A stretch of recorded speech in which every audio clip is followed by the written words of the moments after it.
Welcome to my YouTube channel. आज की class में हम लोग देखते हैं बायोटेक्नोलॉजी, जैव तकनीक।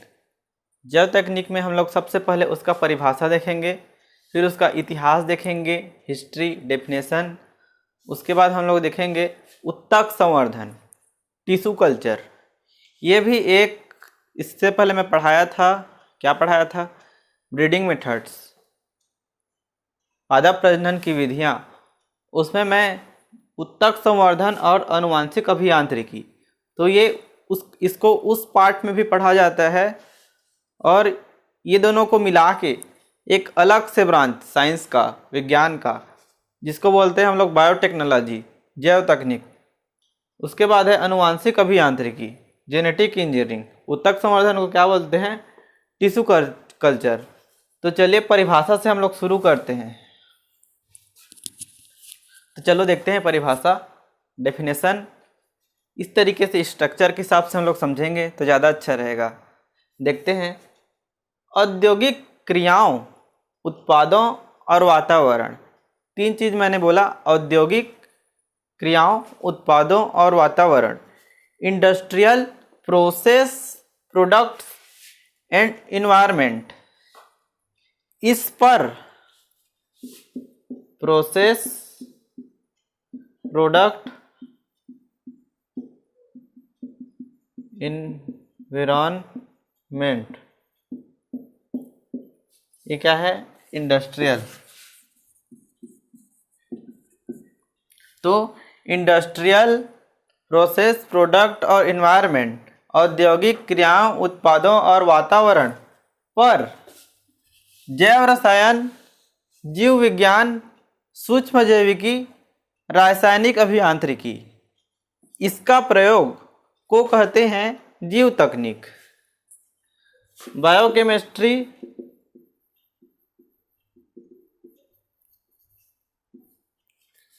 जीव विज्ञान, बायोलॉजी, सूक्ष्म जैविकी, माइक्रोबायोलॉजी,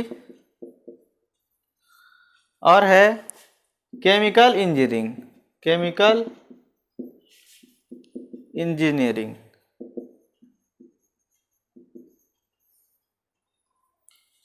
तो इस स्ट्रक्चर के हिसाब से हम लोग को परिभाषा और अच्छे समझ में आता है। ऐसा परिभाषा किसने दिया है? तो IUPAC, international union of pure and applied chemistry, ये इसका डेफिनेशन है। अब अगले टॉपिक पे चलते हैं, जिसमें हम लोग देखेंगे इतिहास, हिस्ट्री। इतिहास में, हिस्ट्री में हम कुछ साइंटिस्ट, वैज्ञानिक के नाम देखते हैं जो पीएटी के पॉइंट ऑफ व्यू, पीएटी के दृष्टि से महत्वपूर्ण हैं, जिससे अक्सर क्वेश्चन आते हैं। तो सबसे पहला नंबर साइंटिस्ट है, जैव तकनीक के जनक, फादर ऑफ बायोटेक्नोलॉजी, वो है जी हेबर लैंड। हिंदी में ऐसे हेबर लैंड करके लिख सकते हैं। दूसरा नंबर, जैव तकनीक जो शब्द है, टर्म बायोटेक्नोलॉजी, जैव तकनीक शब्द, इसको दिया था तो कार्ल इरेकी ने दिया था। और टिश्यू कल्चर के बारे में बताया था, इस सबसे पहले उन्होंने प्रयोग किया था, स्टीवर्ड ने बताया था। तो इसको स्टीवर्ड इस तरीके से लिख लेना। जिसको लगता है इंग्लिश में अच्छे समझ में आता है उन लोग इंग्लिश में लिख लिया करो, और हिंदी में, जिसको हिंदी में ज़्यादा अच्छा लगता है समझना लिखना, वो हिंदी में लिख लिया करो। अब आगे की चीज़ देखते हैं। इसमें सबसे पहले हम लोग उत्तक संवर्धन के बारे में देखेंगे। उत्तक संवर्धन देखते हैं, टिश्यू कल्चर। उत्तक संवर्धन में क्या होता है? किसी कोशिका का, किसी सेल का या उत्तक का, टिश्यू का एक पौधे के रूप में विकसित हो जाना। पौधे में कई सारे टिश्यू और सेल पाए जाते हैं, कोशिका और उत्तक पाए जाते हैं। तो उसी को, किसी पौधे के उस खास कोशिका का या उत्तक का एक पौधे के रूप में विकसित हो जाना, इसी को बोलते हैं उत्तक संवर्धन। तो इसमें एक शब्द आता है टोटिपोटेंसी। हिंदी में भी इसको इसी तरीके से लिखते हैं, टोटिपोटेंसी। यह क्या होता है? तो किसी कोशिका या उत्तक की वह क्षमता जिससे कोई पौधा तैयार किया जा सके। The tendency of a cell और tissue to become a plant in any culture medium. किसी संवर्धन माध्यम में ये क्या होता है? तो ये एक ऐसे माध्यम होता है, इसको कल्चर मीडियम बोलते हैं, जिसमें उस पौधे का संवर्धन किया जाता है, कल्चर किया जाता है। उसमें पौधे के उस खास पार्ट को, प्लांट के उस खास पार्ट को उस संवर्धन माध्यम में रखा जाता है ताकि उसका विकास हो सके, जिसमें उसको पानी, मिट्टी और मिट्टी में जो जो पोषक तत्व मिलते हैं वो सब चीज़ उसको उपलब्ध हो जाते हैं, जिससे वह अपने जड़ों का, अपने तना का, पत्ती का विकास कर पाता है। उसी को बोलते हैं कल्चर मीडियम या संवर्धन मीडियम। तो उत्तक संवर्धन में हमको क्या क्या लाभ होते हैं उसको इन पॉइंट्स में हम लोग देखते हैं। 5 पॉइंट है, एक एक करके देखते हैं। सूक्ष्म प्रवर्धन, माइक्रो प्रोपेगेशन। यहाँ पे क्या होता है? सूक्ष्म प्रवर्धन होता है, माइक्रो प्रोपेगेशन होता है। इसका मतलब क्या हो रहा है? हम लोग पौधे के छोटे से छोटे अंग, चाहे वह फूल का हो, पत्ती का हो, उसका एम्ब्रायो का हो, एंडोस्पर्म का हो, उस भाग को हम लोग क्या कर रहे हैं? संवर्धन में उसको हम लोग निकाल रहे हैं और संवर्धन मीडियम में हम लोग उसको रख रहे हैं। फिर उसकी पत्ती, तना, जड़ सब का विकास हो रहा है। उसके बाद हम लोग उसको मिट्टी में लगा दे रहे हैं, तो वो फिर एक पौधा बन जा रहा है। इसी को बोलते हैं सूक्ष्म प्रवर्धन, माइक्रो प्रोपेगेशन। दूसरा इसका लाभ है रोग मुक्त पादप का उत्पादन। इस तरीके से ऐसे पौधे जो रोगी हैं उससे भी रोग मुक्त पादप, डिसीज फ्री प्लांट्स बनाया जा सकता है। वो कैसे? तो पौधों में सबसे ऊपरी भाग जहाँ पे नया कोशिका का विकास होते रहता है, इसको बोलते हैं एपिकल मेरिस्टेम।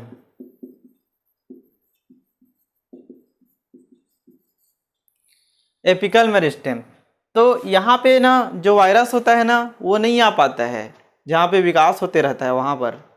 तो इससे अगर हम लोग विकास करेंगे यहाँ पर के कोशिका से या वहाँ पर के उत्तक से हम लोग किसी नए पौधे का विकास करेंगे, तो जब एक नया पौधा विकास होता है ना तो उसमें कोई वो वायरस वहाँ पे ट्रांसफ़र नहीं हो पाता है। इस तरीके से वह रोग मुक्त हो जाता है।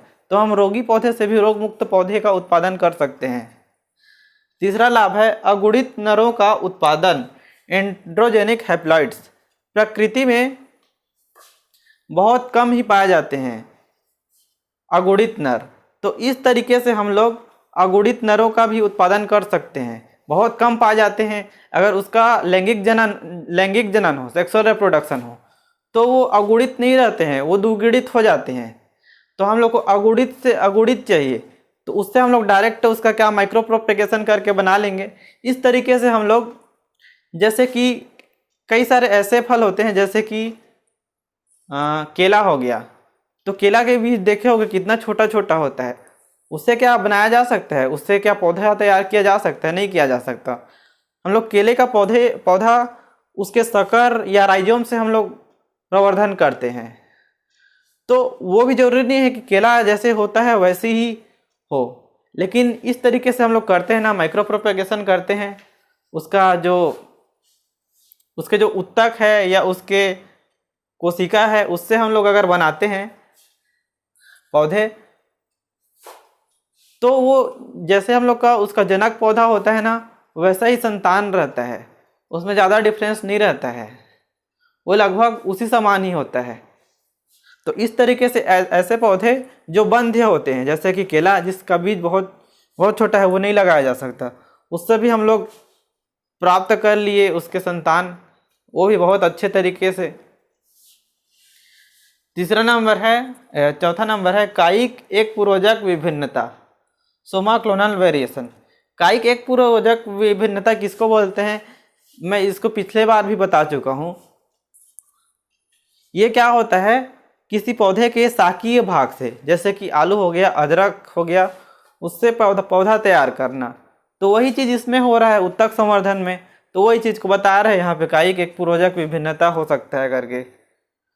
लास्ट टाइम देखते हैं जीव द्रव्य संकरण, इसको अच्छे से समझते हैं। सोमेटिक हाइब्रिडाइजेशन समझना, देखते हैं।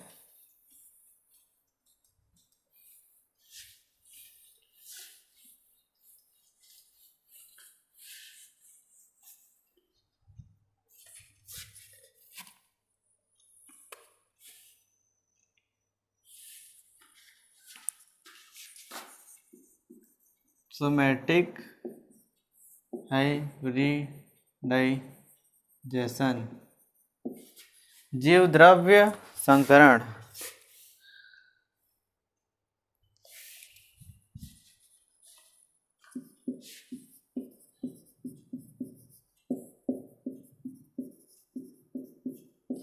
क्या बन रहा है? हाइब्रिड बन रहा है, संकर बन रहा है। किस चीज का? जीव द्रव्य का। तो हम लोग के पास दो अलग अलग पौधे हैं, ये गमला है, ये पौधा है। दो अलग अलग हमारे पास पौधे हैं, एक ए है एक बी है। इसका हम लोग को संकरण कराना है। किस चीज का कराना है? उसका जीव द्रव्य का। तो इसमें जो कोशिका है, ये देखो, ये उसका सेल वॉल है, कोशिका भित्ति है, सेल वॉल या कोशिका भित्ति है। ये भी का कोशिका है और ये सेल वॉल है, कोशिका भित्ति है। और इसके अंदर में क्या रहता है? प्रोटोप्लास्ट। प्रोटोप्लास्ट क्या बोलते हैं? जीव द्रव्य। कोशिका के अंदर जीव द्रव्य पाया जाता है। तो ए और बी दोनों में जीव द्रव्य है। इसको हम लोग को मिलाना है। तो इसके बाहर में सेल वॉल है, कोशिका भित्ति है। इसको गलाने के लिए सेलुलेज या पेक्टिनेज, इन दोनों का प्रयोग किया जाता है। फिर इसका कोशिका भित्ति गल जाता है और जो जीव द्रव्य है वो नग्न हो जाता है। तो उस जीव द्रव्य को बोलते हैं नग्न जीव द्रव्य। अब दोनों के कोशिका के जीव द्रव्य को, नग्न जीव द्रव्य को मिलाने के लिए एक केमिकल का प्रयोग होता है, एक रसायन का उपयोग होता है, जिसको बोलते हैं पॉलीथिलीन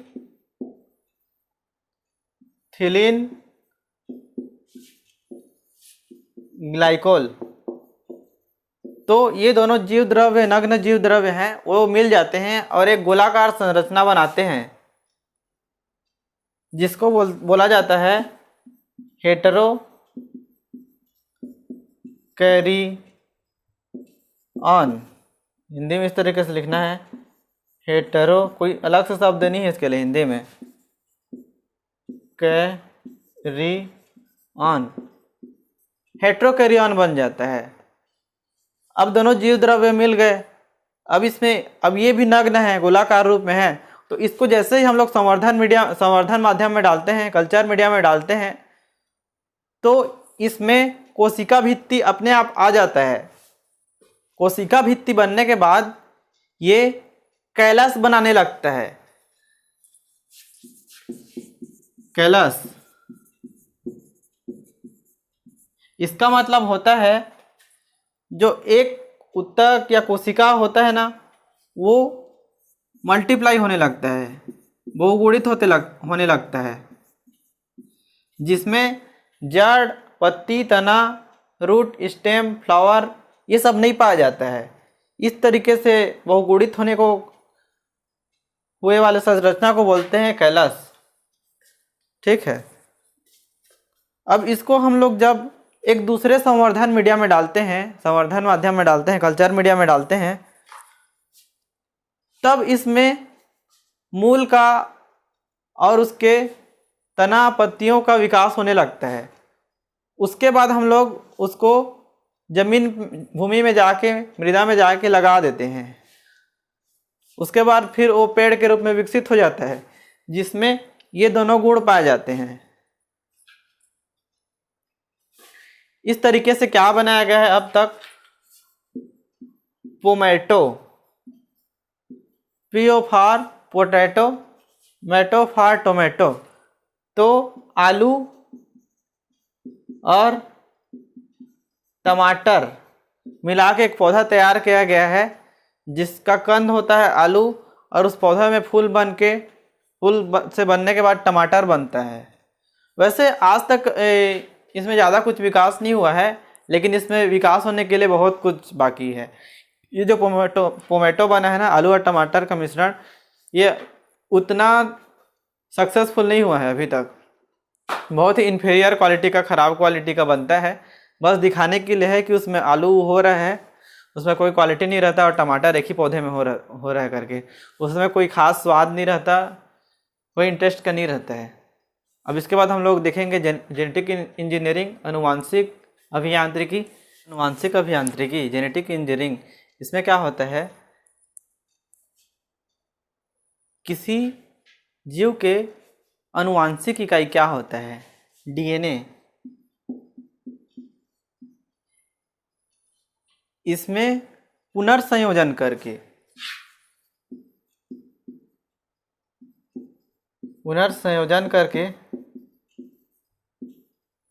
क्या बोलते हैं इंग्लिश में, रिकॉम्बिनेशन। अपने इच्छानुसार जो उपयोगी हो उस रूप में प्राप्त करना, इसी को बोलते हैं अनुवांशिक अभियांत्रिकी, जेनेटिक इंजीनियरिंग। कोई पौधा है, उसके क्रोमोसोम में क्या होता है, डीएनए होता है। तो डीएनए में हम लोग किसी दूसरे जीव का डीएनए जो उस पौधे के विकास के लिए उपयोगी हो, जैसा हम लोग चाहते हैं, चाहे रंग के लिए हो, चाहे आकार के लिए हो, या अधिक उत्पादन के लिए हो, तो उस जीन को ले आते हैं किसी माध्यम द्वारा या इंजेक्शन के द्वारा, और उस जीव में उस लक्षण को प्राप्त कर लेते हैं। यही होता है अनुवांशिक अभियांत्रिकी। पूरे विश्व में सबसे पहले इस तकनीक का इस्तेमाल किया गया था टोबैको के लिए, तंबाकू के लिए, और भारत में सबसे ज़्यादा इस्तेमाल किया जा रहा है, और सबसे पहले इस्तेमाल किया गया था कपास के लिए। कपास के लिए बीटी कॉटन, यहाँ पे बीटी मतलब बायोटेक्नोलॉजी नहीं है, बैसिलस थुरिजेंसिस। कहाँ से लाया गया है, बैक्टीरिया से लाया गया है, वो जीन बैसिलस थुरिजेंसिस से लाया गया है। तो इस तरीके के जो कपास होते हैं ना, उसमें कीड़े बहुत कम लगते हैं। उसका लक्षण कुछ वैसा होता है, पौधा में कुछ ऐसा केमिकल निकलता है जिसके लिए जो कीड़े हैं ना, वो प्रेफर नहीं करते हैं उस पौधे को खाना। नहीं तो सबसे ज़्यादा कपास में लगता है, कपास के पत्तियों में सबसे ज़्यादा कीट लगता है, और पूरी तरीके से उसको नुकसान कर देते हैं। सबसे ज़्यादा मतलब पूरे भारत में सबसे ज़्यादा किसी व्यावसायिक फसल के ऊपर उपयोग होता है कीटनाशक का, तो वो है कपास। ठीक है, इसको बनाया था अमेरिका के, यूएसए के मोसेंटो कंपनी ने। तो इस चीज़ को याद रखना। और टमाटर का एक वैरायटी है फ्लेवर सेवर। किसका वैरायटी है, टोमेटो का, टमाटर का। यह इसी तकनीक के माध्यम से, जैव तकनीक के अनुवांशिक अभियांत्रिकी, जेनेटिक इंजीनियरिंग के माध्यम से इस वैरायटी, इस किस्म का टमाटर का विकास किया गया है। तो हम लोग को जैव तकनीक में बस इतना ही पढ़ना है। आज का टॉपिक यहीं पर ख़त्म होता है।